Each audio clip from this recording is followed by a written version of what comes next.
Narciso Isa Conde es toda una figura, una leyenda, una parte de la historia contemporánea de la República Dominicana, desde sus posiciones políticas del Partido Comunista Dominicano y luego en otros proyectos del Partido Revolucionario de Izquierda, socialista, un imperturbable, persistente, sustentador de planteamientos políticos de sustitución o de reformas profundas del sistema político dominicano.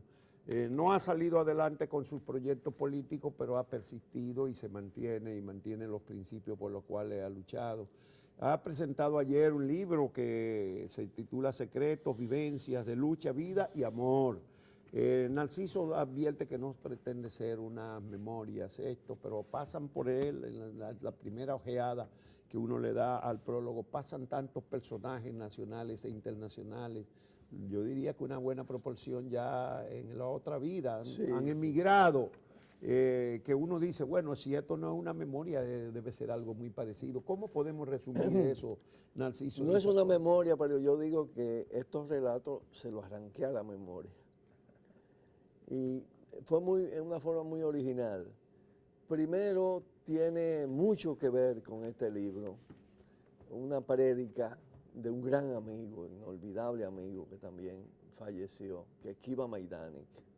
Yo lo he mencionado varias veces, un soviético de origen judío, con muchos problemas por sus herejías en la propia Unión Soviética, guevarista en los tiempos que las ideas del Che eran condenadas en la URSS, especialista de América Latina, tiene un libro formidable sobre la Guerra Civil Española, y él me decía, a la generación de ustedes le ha tocado vivir momentos muy especiales, no lo pueden olvidar, escribe, anota, recuerda. Y me insistió tanto en esto que lo comencé a hacer hace poco más de 10 años. Primero un poco desordenadamente, para luego hacer un ensamblaje. Y el libro arranca precisamente por mi primer recuerdo de niñez, que fue el terremoto de San Francisco. Del 48. Sí, del 46. 46, sí, 46. Porque me tocó, yo estaba viviendo en la casa de mi abuela que vivía frente al parque de San Francisco. ¿En San Francisco? Sí, en Pues te tocó cerca. No, la iglesia estaba ahí, yo vi derrumbarse la iglesia. Sí. Yo tenía 4 años, no lo había cumplido. Y de ahí atrás no recuerdo nada, pero ese hecho sí me quedó marcado. Luego, este esfuerzo confirma que entre el ser social y la individualidad es difícil de establecer fronteras. De alguna manera yo digo que este es un libro de autoría colectiva, donde está la impronta de la honestidad de mi padre, está mamá, que es una mujer formidable. Aquellas relaciones yo las recuerdo de infancia con la familia Mirabal, la presencia de Minerva y María Teresa en mi casa como pensión, el conocer a Pericles Franco. ¿Ellas fueron pensionadas sí, en la casa de aquí de la capital? En la capital. En la capital ya. Nosotros vivíamos en la Santo Tomás de Aquino, esquina de Ramón Santana, frente al play de softball de la universidad. Y estaban ellas dos, Sina, Tomasina Cabral, y María Teresa, y Isaura Ventura. Isaura era hija de Fica Ventura, que fue la comadrona de mamá. Nosotros nacimos con ella. Venía de la confianza de esas familias con mamá para que sus muchachas estuvieran en buen lugar, como se decía, ¿no? Y a mí me tocó incluso estudiar con Minerva, porque era el único que podía estudiar con ella, porque ella estudiaba en voz alta. Yo un niño. Imagínate tú el impacto de la muerte de Minerva. Y yo recordaba anoche en el acto, porque estaba en el acto el doctor Rafael Pichardo Esteve, Rafaelito, le digo yo, mi compañero de estudio de muchos años en la universidad, que participó en la cadena, una cadena que se hizo clandestina de una carta de protesta por el asesinato de las Mirabal. Él fue el que me entregó la carta. En fin, él es hermano de Federico Pichardo, de los Expedicionarios de Junio. Entonces, todo ese entorno, el momento, América Latina, la Revolución Cubana, de alguna manera van forjando nuestra personalidad, nuestra identidad, nuestra manera nuestra conducta, ¿no? En un proceso continuo de reafirmación. Ya luego entra toda la impronta de la autonomía, la Federación de Estudiantes, Fragua, hay pasajes sobre todo esto. Pero yo no me limito al tema del proceso político. Incluso creo que hay que tratarlo todavía con mucho más rigor y con mucho más extensión. Yo entro también en las relaciones humanas, en aquello de que nada humano debe sernos ajeno, ¿no? Como decía Terencio y repetía tanto Orlando. Y entonces están ahí las relaciones de familia, ¿no? La unión con Lulú, una unión maravillosa, ¿no? De 50 años. Nos tocó momentos estelares, yo creo que abril marca nuestra vida. Abril fue el gran momento para un cambio, ¿no? Porque a pesar de todo, el golpe de Estado fue pulverizado en abril, que torció el proceso político. Otra cosa hubiera sido si no hay golpe de Estado, ¿no? La historia del país. Pero igual, si no interviene Estados Unidos, si no invade Estados Unidos. Entonces yo creo que eso está relacionado, Juan Bolívar. Hay que ir a un análisis más profundo con el tema de los proyectos de las izquierdas. Me parece que nosotros hemos sido también víctimas de un proceso contrarrevolucionario profundo, donde no solo se empleó a fondo la represión y fuimos pocos los sobrevivientes, sino que además se fue mucho más lejos. Primero porque el capitalismo dependiente dominicano tenía posibilidad de expansión en la posguerra. Segundo porque la contrarrevolución fue una contrarrevolución profunda hasta el extremo que partidos de la revolución, fuerzas de la revolución, han terminado siendo fuerzas del sistema. Porque PRD y PLD fueron fuerzas de ahí. Y una gran parte de la izquierda finalmente se adocenó al sistema. Entonces, quedamos con muchas divisiones, programas muy dirigidos a dividir, no solo a matar. Eso se estudia, eso se aplica. Un pero movimiento muchas de esas inexperto. divisiones fueron promovidas desde la confrontación ideológica de Estados Unidos y sus agencias y de los gobiernos locales, pero también fueron fruto de la propia división del campo socialista y de los sectarismos Sí, pero fíjate, y sí, de los fanatismos ideológicos grupales. Claro que sí. Pero fíjate que nosotros, en el caso de la corriente donde yo participé, 3 troncos originarios de la izquierda, tempranamente nosotros nos zafamos del esquema de la dependencia y de la sumisión y del seguidismo. En el mismo curso de la Revolución de Abril proclamamos una política independiente. Este libro refleja momentos muy fuertes con los soviéticos. Sin embargo, el impacto, por ejemplo, de la Revolución China, una revolución inmensa, en República Dominicana fue muy grande en las izquierdas. Hoy dividió Y luego todo el tema entre pro-chino y pro-soviético. Claro. Sin embargo, en muchos casos, la lucha contra nosotros como prosoviéticos era como una lucha contra molinos de viento, porque Sí. nosotros no éramos prosoviéticos. Son cosas absurdas que pasan. Aparte de esto, toda la Hoy cultura. había 3 o 4 corrientes pro-chinas, 3 o 4 corrientes pro-soviéticos, los pro-cubanos, que eran otras categorías. Yo creo que hay una combinación de factores, ¿no?, que intervienen en todo esto, que es necesario analizar en toda su complejidad. El título del libro es Secretos, Vivencias de Lucha, Vida y Amor. Hasta ahora hemos hablado un poco de las vivencias. Sí. ¿Comparte alguno de los secretos? Sí, cómo no. Cómo no, hay secretos importantes. Por ejemplo, yo citaba el caso de cuando llegó Christian Barnard al país. El sudafricano cirujano que hizo el primer trasplante de corazón. Sí, vino a través de Héctor Mateo, el doctor Héctor Mateo, del Instituto Dominicano de Cardiología. Nemito Mateo era hermano de Héctor y era militante del PCD, ambos de Cotuí. Y Barnard se interesó por contactar a alguien que pudiera a su vez llevarle una carta a Fidel para iniciar procesos de negociaciones en Sudáfrica. Y el doctor Mateo, con la relación con su hermano, le dijo, no, pero la persona indicada es Narciso Sacón. Y me entregó la carta y esa carta yo se la llevé a Fidel. Ahí se inició un proceso que después, bueno, tiene su propia dinámica. Hay otros casos importantes. Nosotros tuvimos una participación muy activa en la reorganización, el apoyo a la reorganización del partido y unificación de fuerzas del Partido Comunista de Haití, cuando se forma como Partido Unificado de los Comunistas. Había dos figuras muy relevantes en él. Gerald Brisson. Gerald Brisson hablaba 7 idiomas, economista, y Gerard Pierre Charles, que tú conociste en México. Gerard, un amigo profesor de México. Pero vino un grupo, vino Brisson. Nosotros, José Israel y yo, cuando salimos por primera vez después de abril y fuimos a Cuba, contactamos a Brisson por sugerencia de Gerard que habíamos visto en Chile. Y se organizó un grupo estaba Sansaric, Daniel Sansaric, que yo caí preso con él aquí. Nosotros organizamos la ida de ellos a Haití con un componente armado significativo. Nos desprendimos de armas de la Revolución de Abril que habíamos acumulado para el proceso haitiano. Y ellos iniciaron las operaciones en Haití.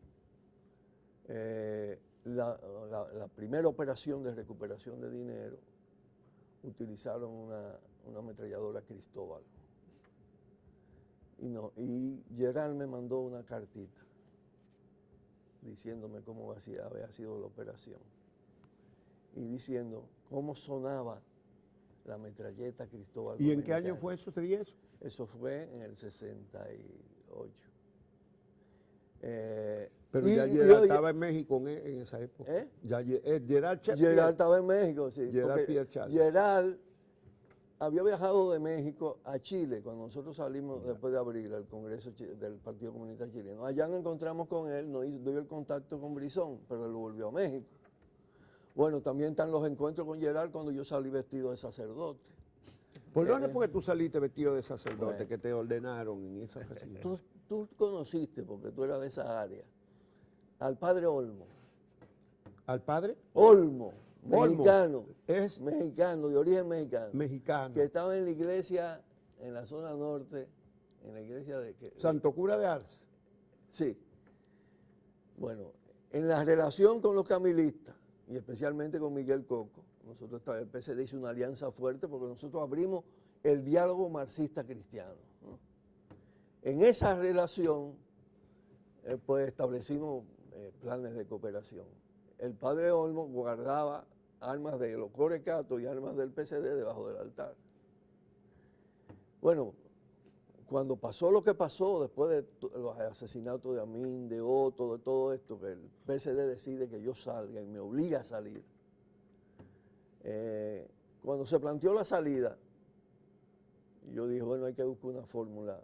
Como uno era bastante conocido ya en esa época, había una fórmula de mucha seguridad, porque había la lista aquella de 11, ¿no? Que finalmente sobrevivimos Baby Mejía y yo.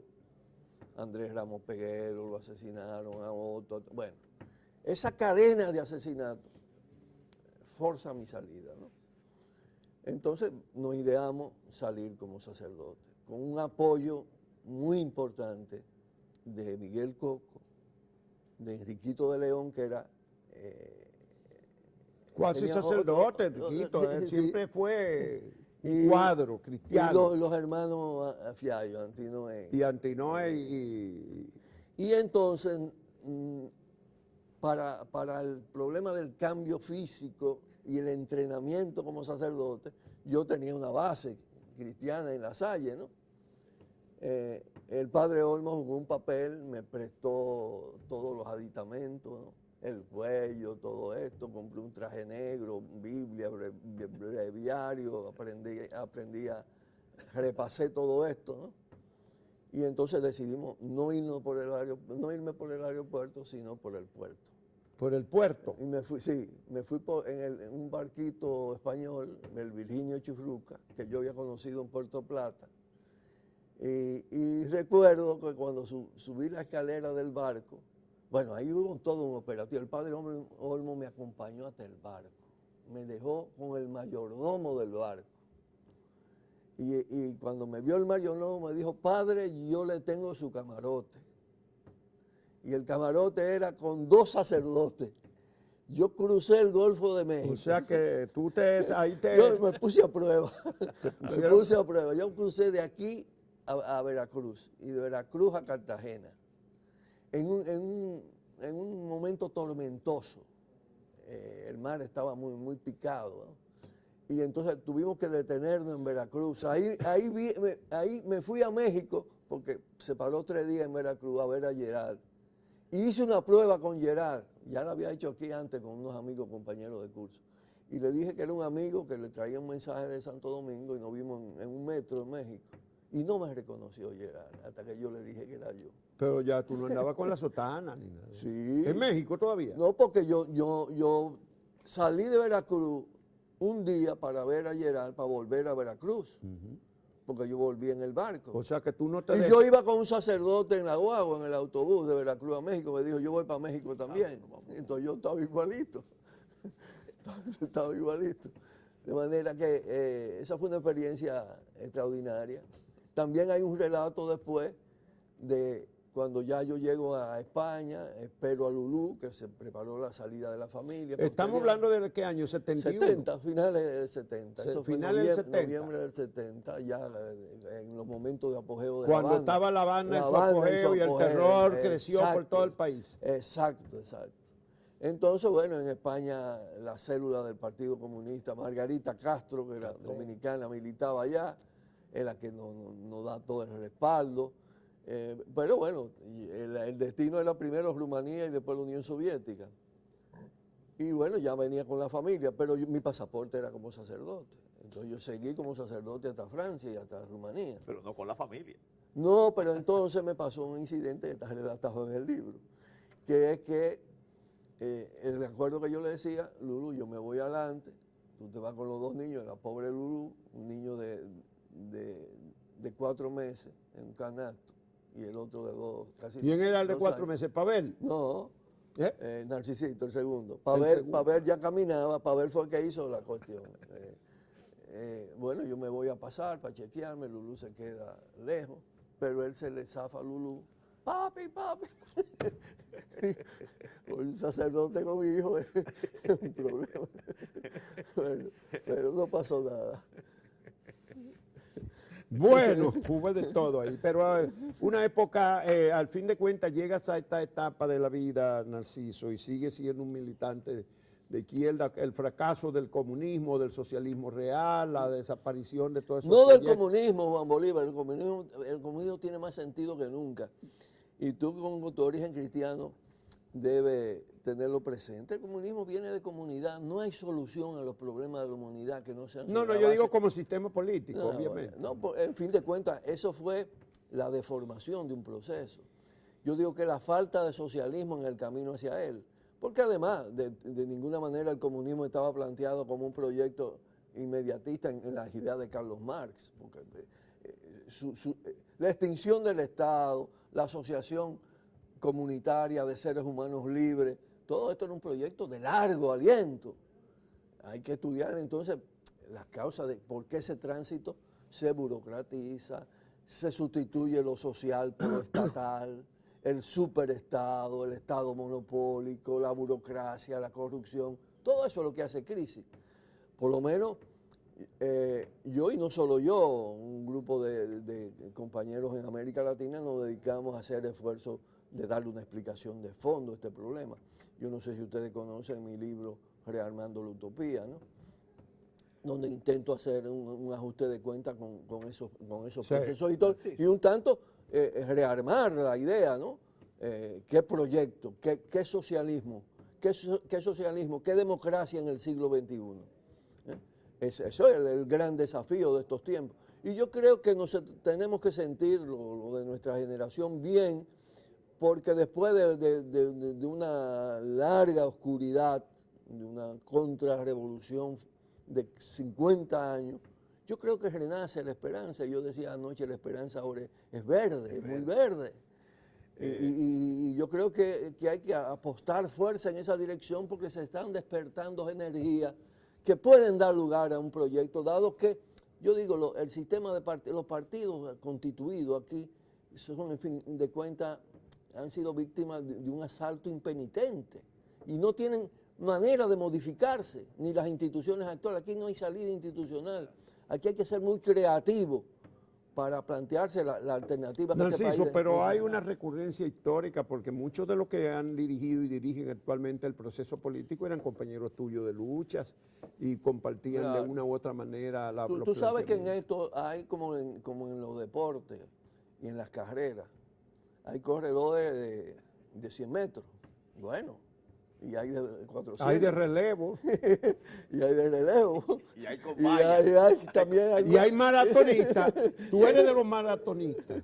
Narciso, frente a iniciativas, propuestas que no han cuajado, ¿tú consideras fracaso o experiencia? Bueno, hay reveses. Hay reveses.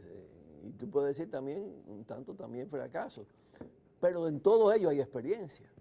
Y lo más importante es eso, que tú no te quedes en el hecho, sino en las causas del hecho, ir a la raíz de por qué se producen estos acontecimientos.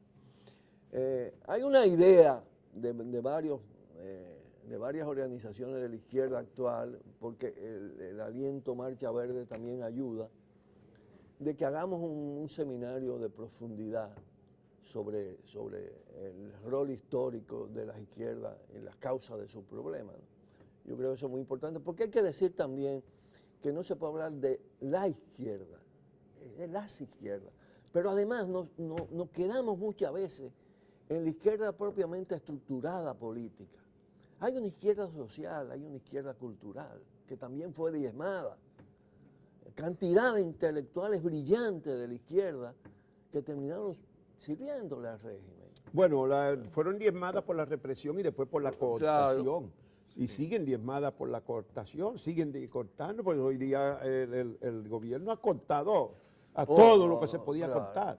No, el PLD tuvo una capacidad enorme para eso, enorme, como lo ha tenido para amarrar todo el sistema institucional. Es decir, no hay manera de definir esta cosa que no sea una dictadura constitucional, dirigida desde un centro, acaudillada, primero por Leonel, ahora por Danilo, utilizando los mismos métodos.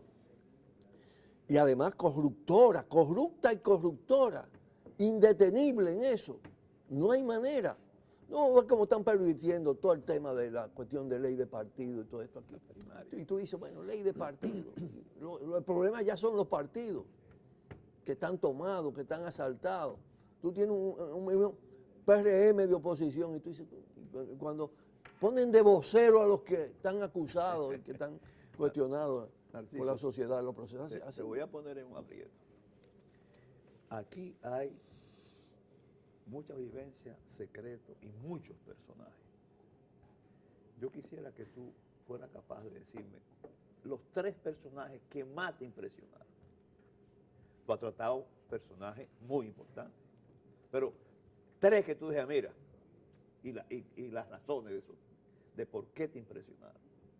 Mira, yo te diría Asdrúbal Domínguez en primera instancia, siendo Asdrúbal. yo muy jovencito, porque Asdrúbal tenía una profundidad filosófica y una capacidad para expresarla formidable, una sensibilidad social formidable. Creo que es uno de los olvidados que tenemos que rescatar.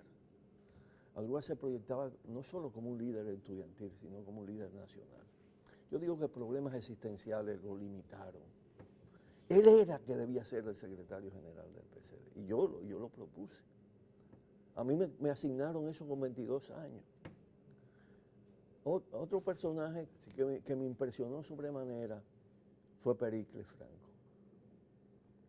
Cuando lo conocí, yo lo conocí siendo un niño en la playa, yo lo relato aquí, cuando lo persiguió Inver Barrera. Eso no se conoce, ¿no? Era gobernador de Puerto Plata. Y cuando lo conocí en México. Y te diría que quizá la figura más impactante fue Juan Bosch. Juan Bosch. Sí, independiente de las diferencias que tuvimos. Juan Bosch, sin lugar a dudas, era un tipo... Y a mí me tocó momentos muy, muy especiales con él. Aquí se relata, por ejemplo, cuando yo fui clandestino, antes de ir esta vez no como sacerdote, pero muy transformado, a Benidorm a verlo. Y hablamos de todo el tema de la relación con Camaño y de mi viaje a Cuba hacia Camaño. Eso está en el libro Revelaciones. En el mar, él y yo. Y entonces me habló de su proceso de transformación, el impacto del golpe, el impacto de abril, de la intervención Y de Peña sobre su Gómez. pensamiento. Si debo decir, que no puso se, en un no se aprieto. quede en tres, porque Peña, y ayer yo lo decía, que Peña era un hombre fundamentalmente bueno. Bueno. Y no reparaban en hacer los reconocimientos y en los momentos de solidaridad humana. En los momentos más difíciles que yo tuve, fue tremendamente incluso cuando yo estuve amenazado de muerte por un grupo militar hegemónico en el gobierno de Guzmán, fue a mi casa. Y yo recuerdo que frente a una delegación internacional en la que estaban gente del Internacional Socialista y estaban los liberales de Estados Unidos, cuando el fraude a él, que estábamos preparando la huelga general, yo estaba en una reunión en la Internacional Socialista y Peña fue capaz de decirle a todos los extranjeros, conozcan a Narciso. Y dijo una cosa que me impresionó sobremanera, dijo, Narciso no es solo uno de los pocos sobrevivientes de la matanza, sino el valor que tiene ser sobreviviente en las ideas. Bueno, Nada. hay que agradecerle muchísimo a Narciso Izacón de su compañía esta mañana y bueno, y su presencia en la vida pública, su coherencia. Gracias a ustedes. Su persistencia, su coherencia, Y después me dicen la opinión honestidad. del libro. ¿Eh? Me dicen la opinión ¿Cómo después no? del libro. Muchas gracias, buena suerte. Bueno. Larga vida para Narciso Izacón. Saludo a su familia, a doña Gracias. Lulú y a sus hijos. Y todo.